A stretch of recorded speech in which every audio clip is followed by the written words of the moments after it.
زکریا and یحییٰ علیہ السلام، stories of prophets میں آج ہم پڑھیں گے زکریا اور یحییٰ علیہ السلام کی اسٹوری۔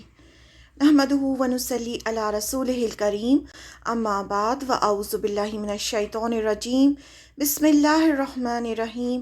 رب اشرح لی صدری ویسر لی امری واحلل عقدۃ من لسانی یفقہوا قولی۔ ہم پروفٹس کی سٹوری اس سیکوینس میں پڑھیں گے انشاءاللہ۔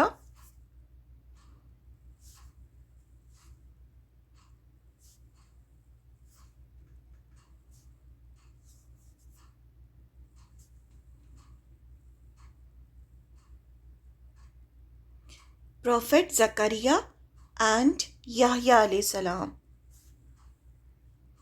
پہلے زکریا علیہ السلام کے بارے میں پڑھیں گے۔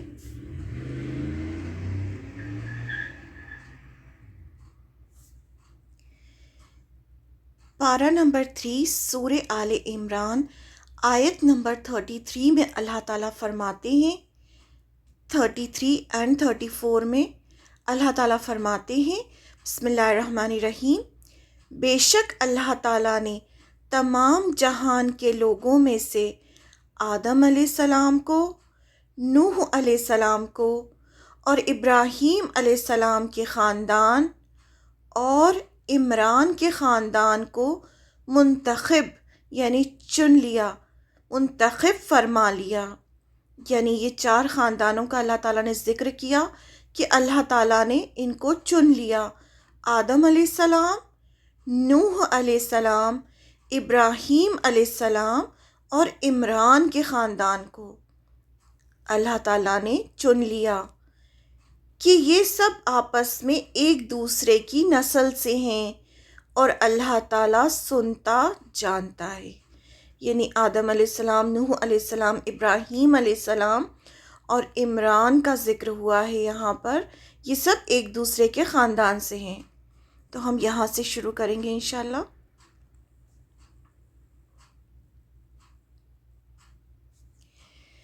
اللہ نے چن لیا۔ اللہ کے لیے کوئی کام مشکل نہیں، وہ سارے جہانوں کا مالک ہے۔ وہ چاہے تو کن یعنی ہو جا کہہ کر بھی کام کروا سکتا ہے، لیکن یہ اس کی مہربانی ہے کہ وہ اپنے لاکھوں کروڑوں بندوں میں سے کسی کو چن لے اور اپنا کام دے۔ یعنی یہ اللہ کی مہربانی ہے۔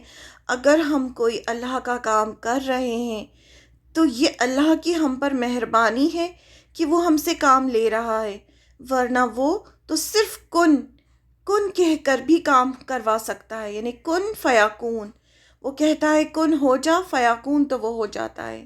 یعنی اس کو کسی کی ضرورت نہیں ہے، لیکن یہ اس کی مہربانی ہوتی ہے کہ وہ اپنا کام کسی سے کروائے۔ ایسے لوگ جو اللہ کا کام کرتے ہیں وہ اللہ کے چنے ہوئے بندے ہوتے ہیں، جن کو لاکھوں کروڑوں میں سے اللہ تعالیٰ چنتے ہیں اپنے کام کے لیے۔ تو اگر ہم اللہ کا کوئی بھی کام کر رہے ہیں تو یہ اللہ کی ہم پر مہربانی ہے۔ ہم کسی پر کوئی احسان نہیں کر رہے اللہ کا کام کر کے، یہ ہم پر احسان ہے اللہ کا کہ اللہ تعالیٰ ہم سے کوئی کام لے رہا ہے، اور اگر ہم وہ کام نہیں کریں گے تو اللہ تعالیٰ کسی اور سے کروا لیں گے۔ اس لیے جب بھی ایسا لگے کہ ہم وہ کام نہیں کر پا رہے، اللہ کا کوئی کام نہیں کر پا رہے، تو ہمیشہ یہ سوچنا چاہیے کہ کہیں ایسا نہ ہو کہ اگر ہم نہ کریں تو کوئی ہماری جگہ اللہ تعالیٰ کسی اور سے کروا لیں۔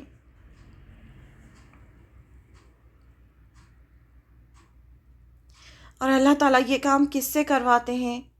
جو اللہ تعالیٰ کے پسندیدہ بندے ہوتے ہیں، جو اللہ کے لیے خالص ہوتے ہیں، جن کے دل میں تقویٰ ہوتا ہے، جو اللہ تعالیٰ سے محبت کرتے ہیں، جو اللہ تعالیٰ سے ڈرتے ہیں، جو اللہ کا کام کرنا چاہتے ہیں، جو ہدایت مانگتے ہیں، جو صحیح راستہ چاہتے ہیں، جو خود بھی جنت میں جانا چاہتے ہیں اور دوسروں کو بھی جنت میں لے کے جانا چاہتے ہیں۔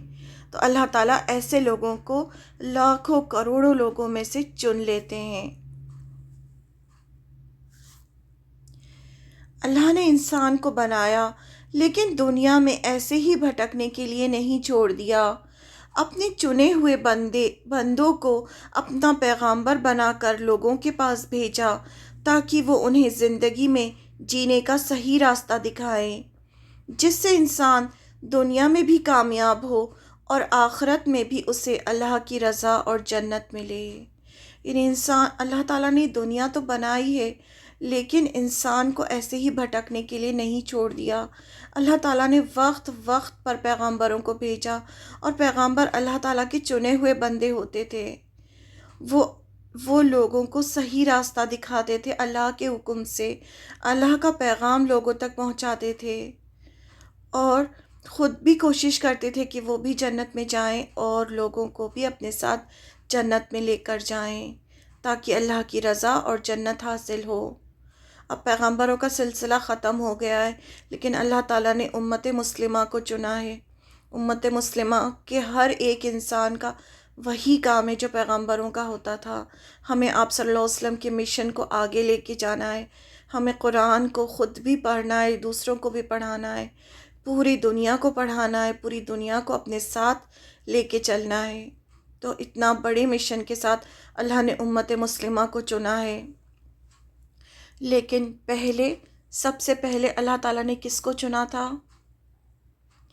سب سے پہلے اللہ تعالیٰ نے جب دنیا بنائی تب آدم علیہ السلام کو چنا اور انہیں پیغمبر بنا کر پہنچایا۔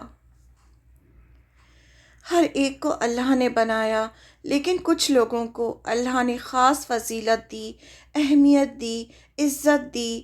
کسی کو اللہ تعالیٰ زیادہ علم دیتے ہیں، کسی کو حکمت زیادہ ہوتی ہے، کسی کے پاس وزڈم زیادہ ہوتی ہے، کسی کے پاس علم زیادہ ہوتا ہے، کسی کو عزت اللہ تعالیٰ زیادہ دیتے ہیں، کسی کو بہت مال دیتے ہیں، کسی کو بادشاہت دیتے ہیں، کسی کو اپنے دین کے لیے چن لیتے ہیں۔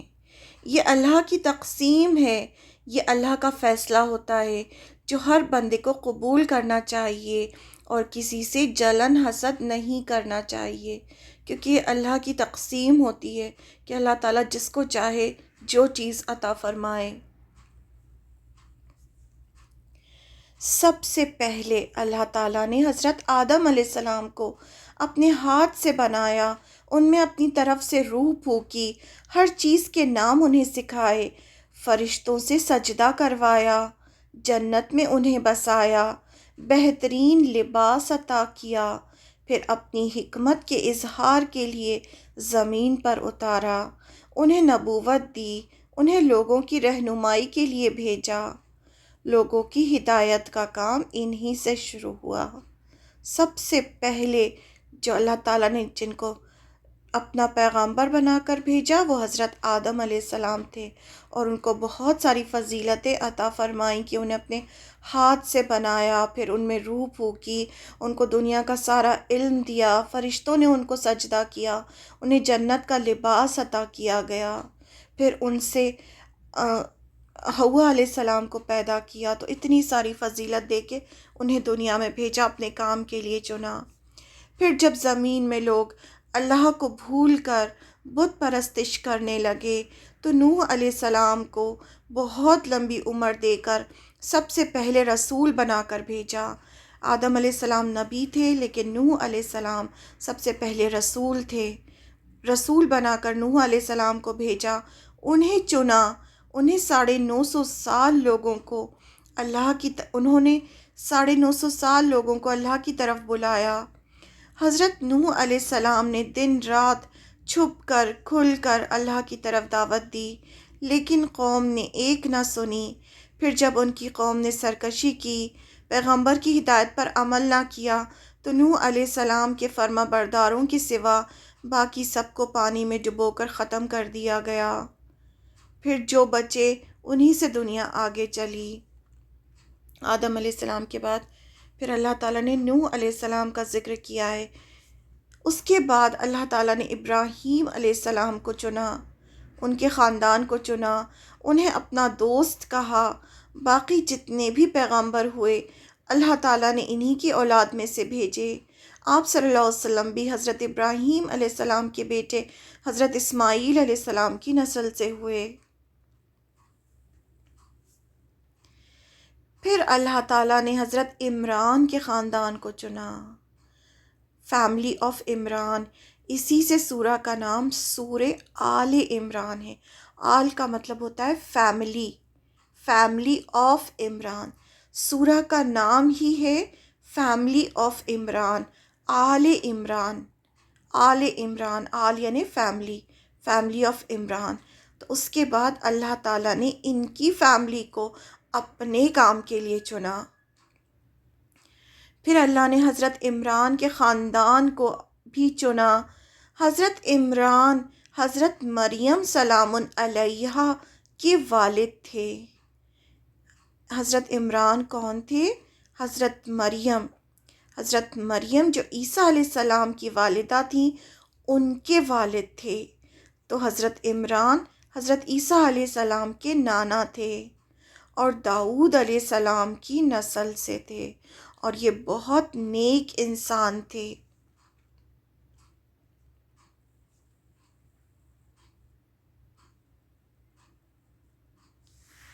اور یہ سب ایک دوسرے کی ہی نسل سے تھے۔ جو عیسیٰ علیہ السلام کو اللہ کا بیٹا کہتے ہیں، انہیں بتایا گیا کہ یہ سب ایک دوسرے کی نسل سے ہی پیدا کیے گئے ہیں۔ اللہ تعالیٰ تو سب کی باتیں سنتا اور جانتا ہے۔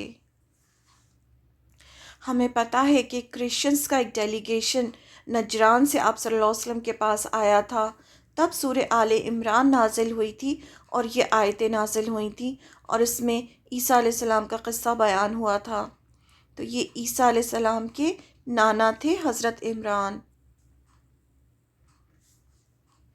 حضرت مریم سلام علیہا کی ماں کی دعا۔ ہم سلام علیہا کیوں کہہ رہے ہیں؟ جیسے ہم علیہ السلام کہتے ہیں، یعنی ان پر سلامتی ہو، میلز کے لیے یوز کرتے ہیں، ایسے ہی ہم فیمیلز کے لیے سلام علیہا، ہا فیمیل کے لیے جو پروناؤن ہے وہ یوز کیا جاتا ہے۔ تو سلام علیہا یعنی ان پر سلامتی ہو۔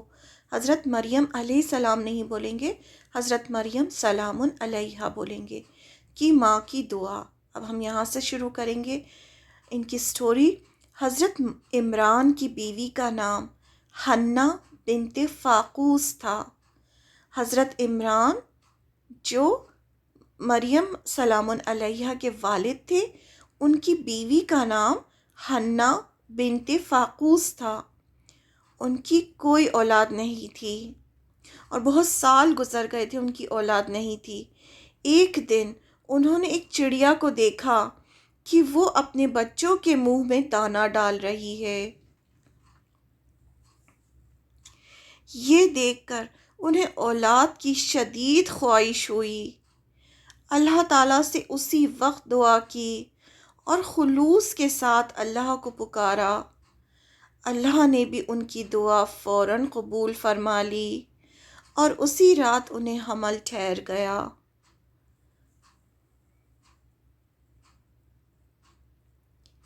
یہ کہاں پر رہتی تھیں؟ یہ بیت المقدس میں رہتی تھیں، یروشلم۔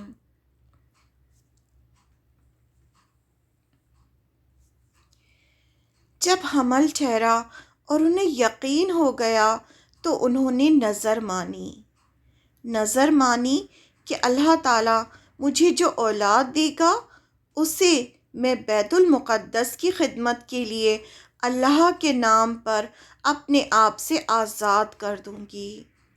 انہوں نے اللہ سے دعا کی، نظر مانی کہ جو بھی اولاد ہوگی اسے میں بیت المقدس یعنی یروشلم جو تھا، شہر جو تھا، اسے بیت المقدس کہا جاتا ہے، وہاں اسے اللہ کے لیے آزاد کر دوں گی، یعنی وہ جو اولاد ہوگی وہ صرف اللہ کا کام کرے گی، اور اپنے آپ سے آزاد کر دوں گی، یعنی میں اپنا کوئی اس سے کام نہیں کرواؤں گی، وہ اللہ کے راستے میں اسے دے دوں گی، یعنی مطلب یہ تھا کہ میں اسے اللہ کے لیے وقف کر دوں گی۔ تو انہوں نے یہ نظر مانی۔ اور حضرت عمران جو تھے وہ بہت ہی معزز تھے، اس وقت کے معزز ترین انسان تھے، وہ بہت عزت تھی ان کی بیت المقدس میں۔ پھر اللہ سے دعا کی، پروردگار تو میری اس مخلصانہ نظر کو قبول فرما۔ پہلے تو کہا کہ میں نظر کر دوں گی، پھر اللہ سے دعا بھی کی کہ اللہ تعالیٰ جو میں یہ نظر مان رہی ہوں اسے قبول فرمانا، یعنی میری اولاد کو اپنے راستے میں لگا دینا، میری دعا کو قبول فرمانا۔ تو میری دعا کو سن رہا ہے اور تو میری نیت کو بھی خوب جان رہا ہے، یعنی تو جانتا ہے کہ میں کس نیت سے، کس سچائی سے یہ بات کہہ رہی ہوں، تو اسے قبول فرمانا۔ اپنی قبولیت کی بھی دعا کی۔ حضرت حنا ایک عورت تھیں جو چپکے اللہ سے دعا کر رہی تھیں، لیکن ان کی دعا میں اتنی سچائی تھی کہ اللہ نے انہیں چن لیا، ان کی نظر قبول کی۔ یعنی وہ اتنی خلوص دل سے اور اتنی سچائی سے اور اتنی محبت سے اللہ تعالیٰ سے دعا کر رہی تھیں کہ اللہ تعالیٰ نے ان کی دعا کو قبول کر لیا اور ان کی نظر کو قبول کیا۔ یعنی وہ کہنا چاہتی تھیں کہ میں اپنی میری اولاد کو اپنے راستے میں قبول کرنا، تو اللہ تعالیٰ نے انہیں قبول کر لیا، اور صرف قبول ہی نہیں کیا، ان کو اتنی عزت دی کہ ان کی یہ باتیں جو دل ہی دل میں وہ اللہ سے کر رہی تھیں اسے قرآن کی آیت بنا دیا کہ قیامت تک سب لوگ اسے پڑھیں گے۔ یعنی کتنی بڑی بات ہے کہ ایک عورت جو اللہ تعالیٰ سے چپکے دعا کر رہی ہے، اس کو اللہ نے اتنی عزت دی کہ ان کی اس دعا کو اللہ تعالیٰ نے قرآن کی آیت بنا دیا۔ اب قیامت تک جب تک لوگ قرآن مجید پڑھتے رہیں گے، یہ آیت پڑھتے رہیں گے اور ان کی یہ دعا کو پڑھتے رہیں گے، تلاوت کرتے رہیں گے اور ان کے بارے میں سب جانیں گے، اور ان کو اللہ تعالیٰ نے اتنی عزت بخشی۔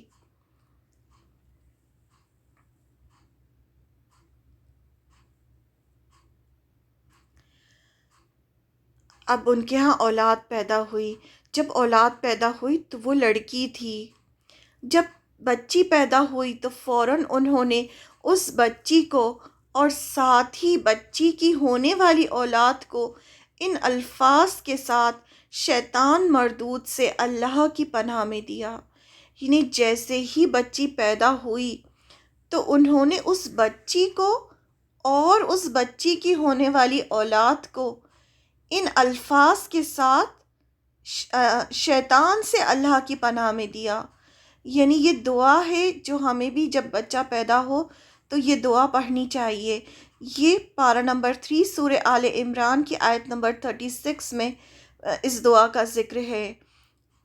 بسم اللہ الرحمن الرحیم۔ وَإِنِّي، اور بے شک میں، انہوں نے کہا یعنی حضرت حنا نے کہا، بے شک میں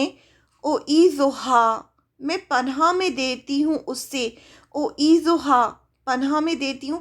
ہاں اس لیے ہے کیونکہ وہ لڑکی تھیں، اور اگر لڑکا ہوگا تو ہو پڑھا جائے گا۔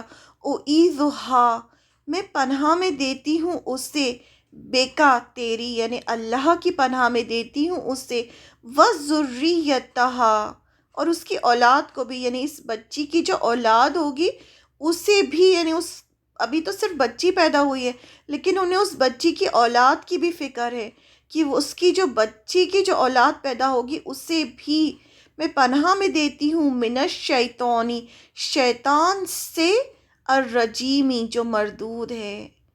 یعنی میں اللہ کی پناہ میں دیتی ہوں شیطان مردود سے، یعنی شیطان جو ہے وہ اس کو بہکائے نہ، کیونکہ شیطان جو ہے وہ انسان کا سب سے بڑا دشمن ہے۔ تو جیسے ہی بچی پیدا ہوئی یہ دعا انہوں نے پڑھی۔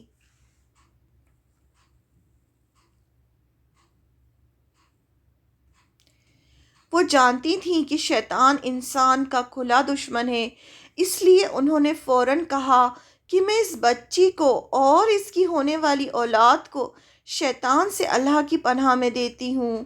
ہمیں بھی چاہیے کہ بچہ پیدا ہوتے ہی اسے شیطان سے اللہ کی پناہ میں دیں۔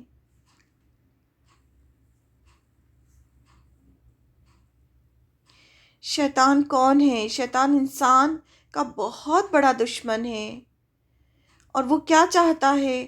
وہ چاہتا ہے کہ ہم اس کے پیچھے چلیں، اس کے پیچھے چلتے چلتے ہم جہنم میں جائیں۔ Who is شیطان؟ شیطان is not our friend، اس کو کبھی اپنا دوست نہ بناؤ، وہ ہمارا دوست نہیں ہے. ہی tells us to do bad things. وہ غلط کام کرنے کے لیے کہتا ہے.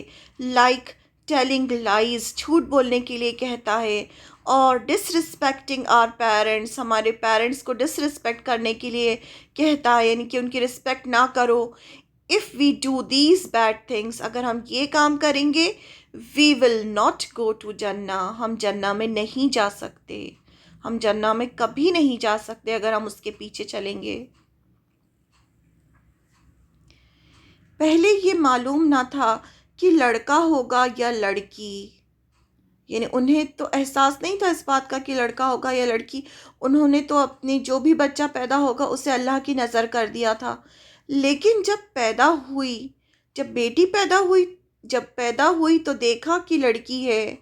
یعنی جب پیدا ہو گئی بچی تو دیکھا کہ یہ لڑکی ہے، اور لڑکی کو تو بیت المقدس کی خدمت کے لیے نہیں دیا جا سکتا.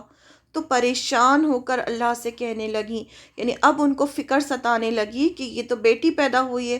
ہو سکتا ہے ان کے دماغ میں ہو کہ اگر بیٹا ہوگا تو بیٹا اللہ کی خدمت کرے گا، تو لیکن یہ تو بیٹی پیدا ہوئی، تو اب وہ کیا کریں. تو پریشان ہو گئیں اور اللہ سے کہنے لگیں، اے اللہ، میں تو اسے تیرے نام پر وقف کر چکی ہوں، یعنی میں تو کر چکی ہوں وقف، لیکن مجھے تو لڑکی ہوئی ہے، اور لڑکی لڑکے کی طرح نہیں ہوتی ہے.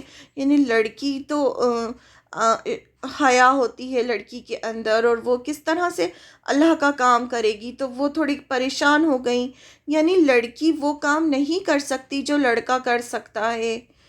تو وہ اس طرح سے پریشان ہو کے انہوں نے اللہ تعالیٰ سے یہ بات کہی. انہوں نے فوراً بچی کا نام مریم رکھا. یعنی اسی وقت انہوں نے بچی کا نام مریم رکھا، یعنی عبادت گزار، خدمت گزار.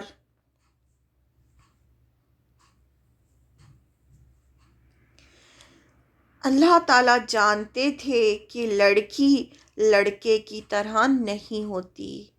یعنی اللہ تعالیٰ نے انہیں اولاد دی تھی نا، جب انہوں نے نظر مانی تھی تو اللہ نے ہی انہیں اولاد دی تھی، اور اللہ تعالیٰ نے ہی انہیں بیٹی دی تھی، کیونکہ اللہ تعالیٰ جانتے ہیں کہ لڑکی لڑکے کی طرح نہیں ہوتی. یعنی لڑکی جو کام کر سکتی ہے وہ لڑکا کبھی نہیں کر سکتا. لڑکی ماں بن کر جو کام کر سکتی ہے وہ لڑکا کبھی بھی نہیں کر سکتا. اور اللہ تعالیٰ کو حضرت مریم سلام علیہا سے عیسیٰ علیہ السلام کی معجزانہ پیدائش کروانا تھا.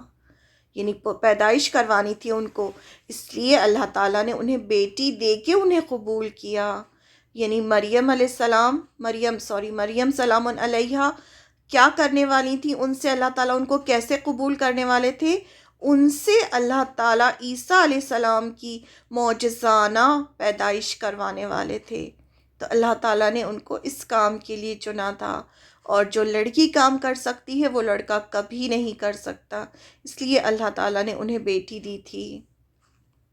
یعنی اتنے بڑے کام کے لیے اللہ تعالیٰ نے ان کی بیٹی کو چنا تھا. پارہ نمبر 3 سورہ آل عمران کی آیت نمبر 35 میں اللہ تعالیٰ نے فرمایا، یہی جو ہم نے ابھی پڑھا یہ قرآن کی آیت بنا کر اللہ تعالیٰ نے اسے نازل فرمایا ہے. بسم اللہ الرحمن الرحیم. جب عمران کی بیوی نے کہا، اے میرے رب، میرے پیٹ میں جو کچھ ہے اسے میں نے تیرے نام آزاد کرنے کی نظر مانی ہے، تو میری طرف سے قبول فرما. یقیناً تو خوب سننے والا اور پوری طرح جاننے والا ہے. یعنی وہ یہ دعا تھی جو وہ اللہ تعالیٰ سے مانگ رہی تھیں، اور اللہ تعالیٰ نے اس سے قرآن کی آیت بنا دیا. یہ بہت بہت بڑی بات ہے. پھر آیت نمبر 36 میں فرمایا، جب بچی پیدا ہوئی تو کہنے لگی کہ پروردگار، مجھے تو لڑکی ہوئی ہے. اللہ تعالیٰ کو خوب معلوم ہے کہ کیا اولاد ہوئی ہے. یہ اللہ تعالیٰ فرما رہے ہیں کہ اللہ تعالیٰ کو تو پتہ ہے کہ کیا اللہ تعالیٰ نے ہی دیا ہے. تو اللہ تعالیٰ کو خوب پتہ ہے کہ کیا اولاد ہوئی ہے، اور لڑکا لڑکی جیسا نہیں. کہنے لگیں کہ اللہ لڑکا جو ہے وہ لڑکی جیسا نہیں، یہ اللہ کا قول بھی ہو سکتا ہے اور ان کا قول بھی ہو سکتا ہے، جیسا نہیں، میں نے اس کا نام مریم رکھا ہے، میں اسے اور اس کی اولاد کو شیطان مردود سے تیری پناہ میں دیتی ہوں۔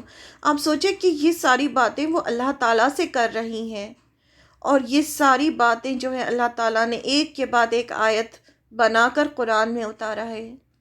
اور یہ کب کا قصہ ہے؟ یہ عیسیٰ علیہ السلام کے زمانے کا قصہ ہے، عیسیٰ علیہ السلام کی نانی ہے یہ، اور یہ اس زمانے کا قصہ ہے، اور اللہ تعالیٰ نے یہ ساری آیتیں قرآن میں اتاری ہیں۔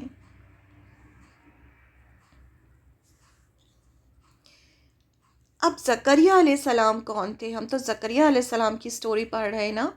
زکریا علیہ السلام حضرت مریم سلام علیہا کے خالو تھے، یعنی زکریا علیہ السلام کی جو بیوی تھیں اور حضرت حنا دونوں سگی بہنیں تھیں۔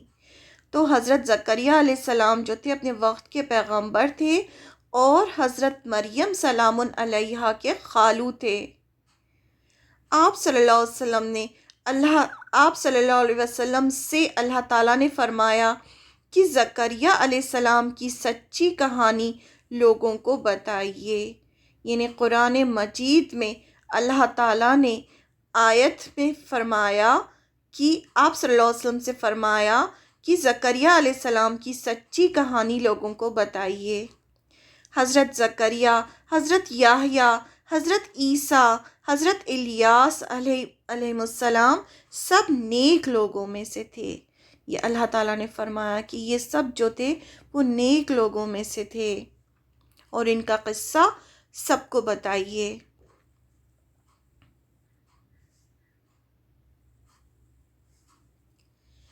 حضرت زکریا علیہ السلام پیشے سے کارپینٹر تھے۔ داؤد علیہ السلام کی طرح خود محنت کر کے اپنی فیملی کو پالتے تھے۔ وہ بہت انٹیلیجنٹ عالم اور عبادت گزار تھے، یعنی پیغمبر تھے وہ۔ بیت المقدس جو تھا یروشلم، وہاں پر یہ عبادت کرتے تھے، اور بنی اسرائیل کی طرف، بنی اسرائیل قوم تھی جو موسیٰ علیہ السلام کی قوم تھی، اور اس میں اللہ تعالیٰ ایک کے بعد ایک پیغمبر پہنچاتے جا رہے تھے۔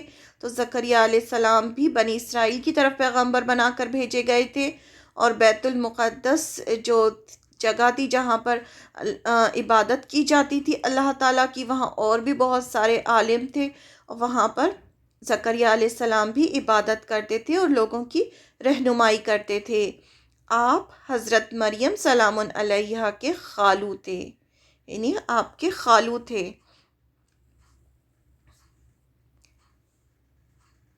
زکریا علیہ السلام کا حضرت مریم سلام علیہا کو کفالت میں لینا۔ اب کیا ہوا؟ جب سب کو پتہ چلا کہ حضرت حنا نے مریم سلام علیہا کو اللہ کی نظر کیا ہے، تو بیت المقدس کے عالموں کے بیچ جھگڑا شروع ہوا۔ کیوں جھگڑا کرنے لگے سب لوگ؟ کہ کون حضرت مریم سلام علیہا کی کفالت کرے گا، یعنی کس کے کفالت میں وہ رہیں گی، کیونکہ وہ لڑکی تھیں، تو کون ان کی پرورش کرے گا، کون ان کی دیکھ بھال کرے گا؟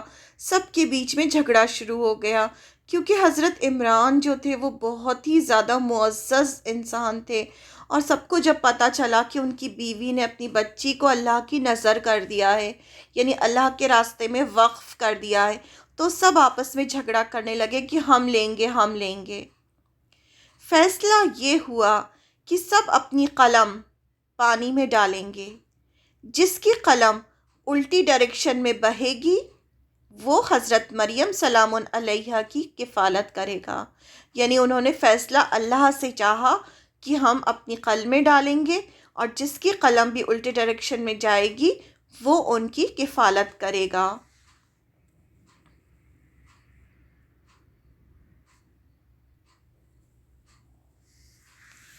فیصلہ زکریا علیہ السلام کے حق میں ہوا، یعنی ان کی جو قلم تھی وہ الٹے ڈائریکشن میں گئی۔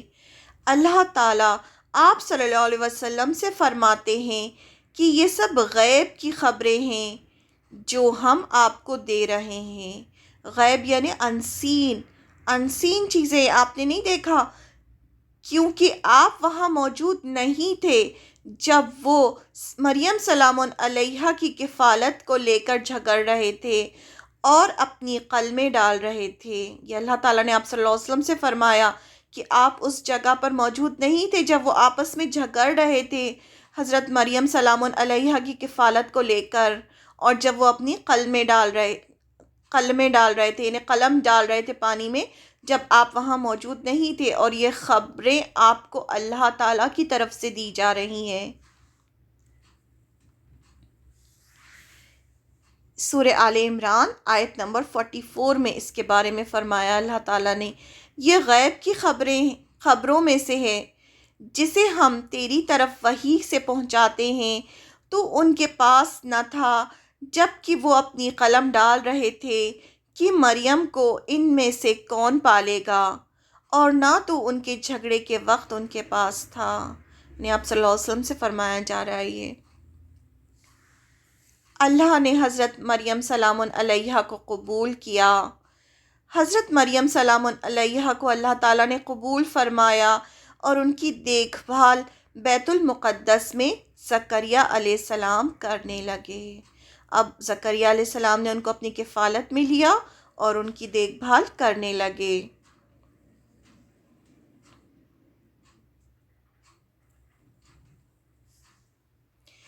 زکریہ علیہ السلام کا حضرت مریم سلام علیہا کے حجرے میں بے موسم پھلوں کو دیکھنا اور اولاد کی تمنا کرنا اور دعا کرنا۔ اب یہ جو زکریہ علیہ السلام تھے، ان کے بھی کوئی اولاد نہیں تھی، اور ان کی بیوی بھی جو تھیں وہ بوڑھی ہو چکی تھیں اور بانجھ تھیں، یعنی ان کی کوئی اولاد نہیں تھی اور ہو بھی نہیں سکتی تھی۔ جب وہ حضرت مریم سلام علیہا کے حجرے میں جاتے، جب ان کے کمرے میں جاتے تو دیکھتے کہ ان کے پاس طرح طرح کے بن موسم کے پھل رکھے ہوئے ہیں، یعنی وہ تو وہی صرف ان کی کفالت کرتے تھے، صرف وہی ان کے کمرے میں آ جا سکتے تھے، اور جب وہ آ کر دیکھتے تو ان کے کمرے میں بن موسم کے پھل رکھے رہتے تھے۔ وہ پوچھتے کہ یہ کہاں سے آئے ہیں، تو وہ کہتی کہ اللہ نے دیے ہیں۔ اللہ جسے چاہتا ہے بے حساب روزی دیتا ہے۔ یہ آیت نمبر 37 میں اس کے بارے میں اللہ تعالیٰ نے فرمایا ہے سورہ آل عمران کی، بس اسے اس کے پروردگار نے اچھی طرح قبول فرمایا، یعنی حضرت مریم سلام علیہا کو، اور اسے بہترین پرورش دی۔ اس کی خیر خبر لینے والا زکریہ علیہ السلام کو بنایا۔ جب کبھی زکریہ ان کے حجرے میں جاتے تو ان کے پاس روزی رکھی ہوئی پاتے۔ وہ پوچھتے، اے مریم، یہ روزی تمہارے پاس کہاں سے آئی؟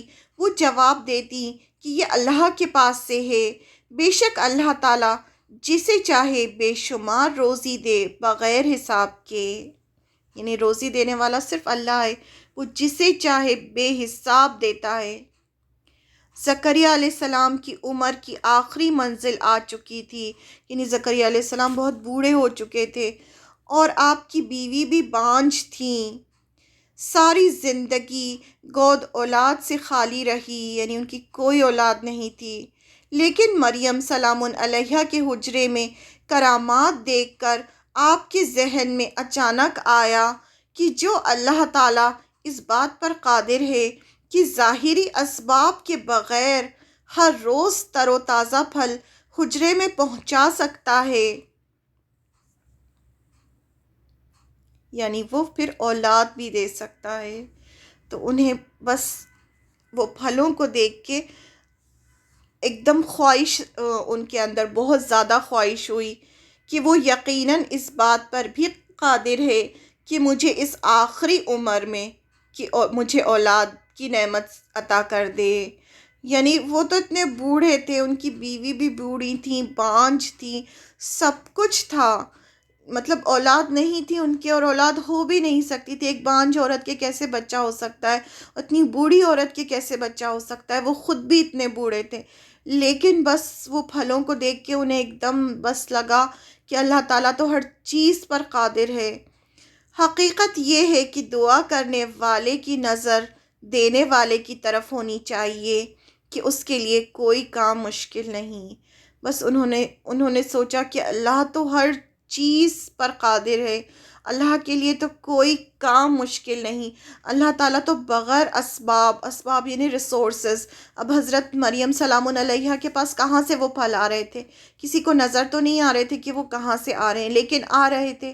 تو بس انہوں نے سوچا کہ اللہ تعالیٰ تو بغیر اسباب کے بھی، اسباب کیا تھے کہ وہ دونوں ینگ ہوتے اور ان کے بچے ہوتے، لیکن بغیر اسباب کے بھی اللہ تعالیٰ دے سکتے ہیں، تو اللہ تعالیٰ مجھے بھی اولاد دے سکتا ہے۔ بس اس وقت انہوں نے اللہ تعالیٰ سے دعا کی، ان اللہ علی کل شیء قدیر، اللہ تعالیٰ ہر چیز پر قدرت رکھنے والا ہے، بے شک اللہ ہر چیز پر قدرت رکھنے والا ہے۔ اب رب سے چپ کے دعا کی، وہیں انہوں نے اپنے رب سے چپ کے دعا کی کہ اے میرے پروردگار، میری ہڈیاں کمزور ہو گئی ہیں اور سر بڑھاپے کی وجہ سے بھڑک اٹھا ہے، یعنی بال سفید ہو چکے ہیں، لیکن میں تجھ سے دعا کر کے کبھی بھی محروم نہیں رہا، نے ہمیشہ جب بھی میں نے تجھ سے دعا کی ہمیشہ میری دعا قبول ہوئی ہے، اور اس وقت میں بہت بوڑھا ہوں، میری ہڈیاں کمزور ہو گئی ہیں، میرے پورے بال بڑھاپے کی وجہ سے سفید ہو چکے ہیں۔ اب وہ یہ جو دعا کر رہے ہیں اور جو ان کے ورڈز ہیں وہ بھی اللہ تعالیٰ نے قرآن مجید میں ویسا کہ ویسے رکھ دیے۔ اس دعا کو دعا آف ہوپ بھی کہا جاتا ہے۔ وَلَمْ أَكُنْ بِدُعَائِكَ رَبِّ شَقِيًّا and I have never been disappointed in my prayer to you, my Lord۔ سورہ مریم کی آیت ہے یہ۔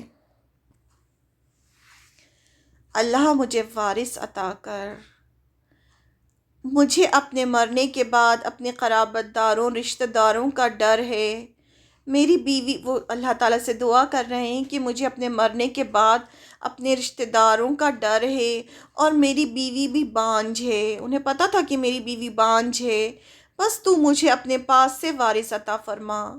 نہیں، سب کچھ جانتے ہوئے بھی وہ اللہ تعالیٰ سے، یعنی ایک امپاسبل چیز ہے، بالکل امپاسبل ہے، بیوی بانجھ ہے، وہ بوڑھے ہیں، بیوی بھی بوڑھی ہے، پھر بھی اللہ سے دعا کر رہے ہیں کہ مجھے ایک وارث عطا فرما جو میرا بھی وارث ہو اور یعقوب علیہ السلام کے خاندان کا بھی جانشین ہو۔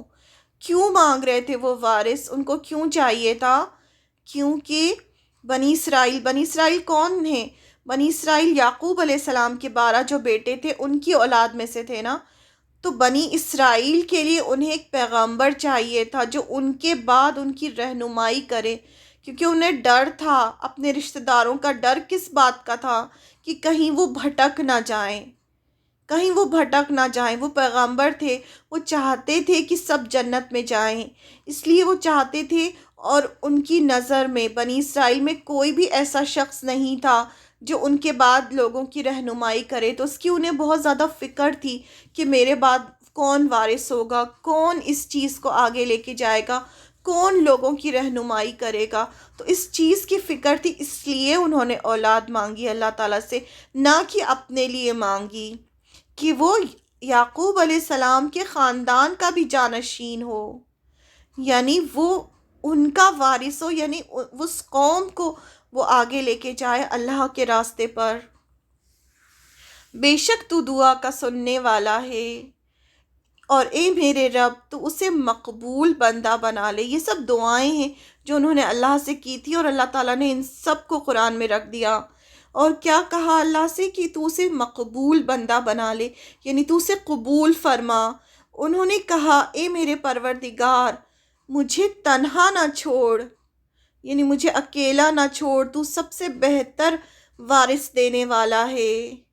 یہ اولاد کے لیے بھی دعا ہے نا، جس کی اولاد نہیں ہو اس کو یہ دعا کرنی چاہیے اللہ تعالیٰ سے کہ مجھے بہترین وارث عطا فرما۔ اے میرے پروردگار، مجھے اپنے پاس سے پاکیزہ اولاد عطا فرما، بے شک تو دعا کا سننے والا ہے۔ یعنی اتنی تڑپ کے انہوں نے اللہ تعالیٰ سے اولاد مانگی، تو جس کی اولاد نہیں ہو اسے بھی یہ دعا کرنی چاہیے۔ یہ سورہ آل عمران کی آیت نمبر 38 میں ہے۔ ربی حبلی من لدنکا ذریتن طیبتن، بہت ہی پاکیزہ اولاد مجھے عطا فرما اپنے پاس سے، انکا بے شک تو سمیع الدعا، تو بہت زیادہ سننے والا ہے دعا کا۔ My lord grant me from yourself, یعنی اپنی طرف سے، a good offspring. Indeed, you are the hearer of supplication. یعنی supplication یعنی دعا سننے والا ہے تو دعا کا، تو مجھے بھی اولاد عطا فرما۔ جس کی اولاد نہیں ہو اسے یہ دعا کثرت سے اللہ تعالیٰ سے مانگنی چاہیے۔ پھر ایک اور دعا کا ذکر آتا ہے سورہ انبیاء کی آیت نمبر 89 میں۔ انہوں نے اللہ سے دعا کی، ربی لا تذرنی فردا وانت خیر الوارثین، اے میرے پروردگار مجھے تنہا نہ چھوڑ، تو سب سے بہتر وارث ہے۔ تو یہ بھی انہوں نے اللہ تعالیٰ سے دعا کی تھی، اس کا ذکر بھی سورہ انبیاء میں ہے۔ انہیں کیوں فکر تھی، انہوں نے یہ دعا کیوں کی؟ انہیں فکر تھی کہ میرے بعد بنی اسرائیل کی رہنمائی کون کرے گا۔ یعنی وہ اپنے لیے نہیں مانگ رہے تھے کہ کوئی بچہ پیدا ہو جو ان کی خدمت کرے، وہ تو اس لیے مانگ رہے تھے کہ میرے بعد بنی اسرائیل کی رہنمائی کون کرے گا، یعنی کون ان کی رہنمائی کرے گا، کون انہیں صحیح راستہ دکھائے گا، کون انہیں جنت میں لے جائے گا، جنت کا راستہ دکھائے گا اور ان کو اپنے ساتھ لے کے جائے گا۔ زکریا علیہ السلام کو ڈر تھا کہ ان کے مرنے کے بعد بنی اسرائیل کی رہنمائی کون کرے گا، اس لیے وہ وارث چاہتے تھے جو ان کے بعد بنی اسرائیل کو دین پر لے کر چلے، یعنی اس وجہ سے وہ اللہ تعالیٰ سے دعا کر رہے تھے، بنی اسرائیل کے لیے دعا کر رہے تھے کہ بنی اسرائیل کی رہنمائی کے لیے مجھے ایک وارث عطا فرما۔ اس کا ذکر اللہ تعالیٰ نے سورہ مریم کی آیتوں میں کیا ہے۔ آیت نمبر 1 to 3 دیکھتے ہیں پہلے۔ بسم اللہ الرحمن الرحیم۔ کاف ہا یا عین صاد، یہ حروف مقطعات سے شروع ہوتی ہے یہ سورہ۔